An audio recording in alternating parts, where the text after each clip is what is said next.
आई हो, तुम्ही या सगळ्यात का पडताय? आता नकट्यासमोर नाक खाजवलं की त्याला राग येणारच.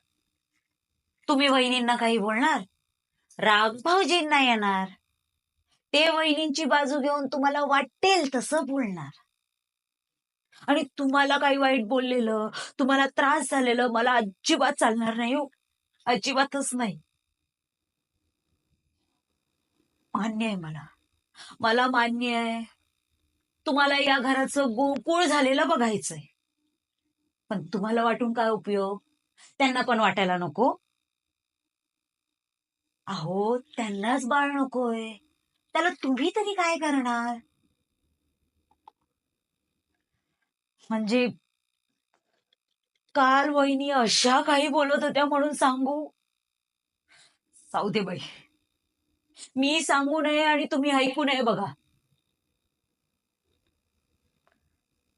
पण वहिनी अशा काही बोलतील असं काही वाटलं नव्हतं हो मला. अजिबातच नाही.